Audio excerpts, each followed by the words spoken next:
maybe you were a person that wasn't very religious at all, and you were living life like the rest of your extended family, but something came in your heart and you said, you know what, I'm going to take this guidance seriously. I don't know how it happened. Maybe Allah made it happen through some YouTube video or a friend or however it happened. But you decided to make a change for the better in your life. And when you start changing the behavior in your life, the first people to see a change in you will be your own family. They will notice it. They will notice that you're not the same anymore. You don't talk the same, you don't act the same, you don't go to the same places, you don't even have the same friends anymore. And this necessarily happens. When you take a turn towards Islam, necessarily you start losing friends. Because your old friends used to do pretty bad things and now you can't do those things with them anymore. So you suffer a loss of friends. And at the same time, your family starts saying, you're acting a little too weird. And for the young man, the family might even say, what's that thing on your face? You forgot to shave? What happened to you? And the girl starts wearing hijab and the family might even be in shock. And this is a Muslim family, mind you. They'll say, take that thing off your head. You're going to go out to the wedding looking like that? I can't sit in the car with you like that. What do you think we are? All of a sudden, you're the Islamic role model? Who died and made you Shaykh? That all of a sudden we should be looking up to you. Remember what you were like last year, man? You were the party animal. Now you're going to go make salah? Yeah, seriously, please. We know what you're really like. In other words, not only have you lost your friends, from your family you get the nastiest kinds of sarcasm and criticism. All the time, all the time. Every chance they get, they say something to you. They say something about your beard. They say something about your habits of making salah. They say something about putting your children in Islamic school. They say something about sending your children to Sunday school. Or you getting up for Fajr or Isha and going to the masjid. They'll have some comments for you. And those comments hurt. They burn pretty good. This happens to young men in the audience, where their parents start telling them to stop hanging out with their other Muslim friends. Don't go to the masjid, don't waste your time. I wallahi myself know of stories where the father found out that in between classes, the son used to, because his classes were 3-4 hours apart, in between classes he used to go to the masjid to pray dhuhr and just study at the masjid. Instead of studying at the library where there's plenty of things to look at, might as well go make salah and pray in the masjid. I'll be safer that way. Dad finds out. You're becoming an extremist, son. And what is the extremism in the eye of the father? That the boy is making salah in the masjid. That's extremism for him. SubhanAllah. Muslims themselves, you think non-Muslims are averse to Islam? Have you seen what Muslim families are doing to their own? What parents are doing to their children? I know of cases myself where parents said, we will not pay your college tuition. We will not look for a wedding made for you until you take that hijab off. We will not do it. We do not accept you as our daughter until you take that thing off. We will not show our face in public with you. You can't go with us anywhere. This is the mother telling. And you know what they'll say? What's amazing about that? They'll make you feel bad about yourself. They'll tell you, what kind of daughter are you? You should be ashamed of yourself. You're embarrassing your parents. We're Muslim, but we're not Muslim.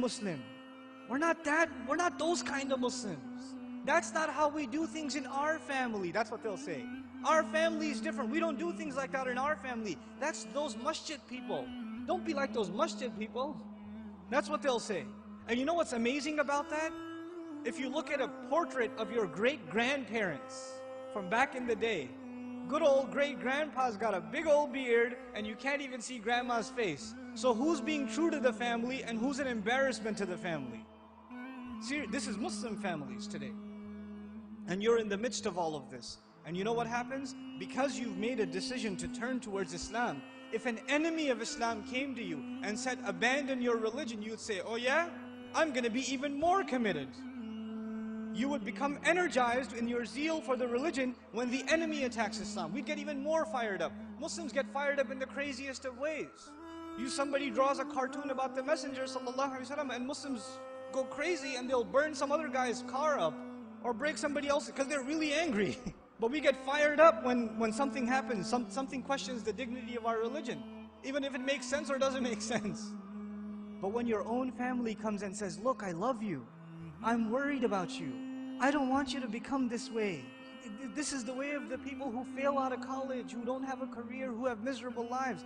I don't want you to fall into this extreme. Somebody is putting you under their influence, you need to get away from them. They see stuff on TV and they become paranoid. And you're in the middle of all of this. And it becomes hard to hold on to your religion in the middle of all of this. It becomes hard.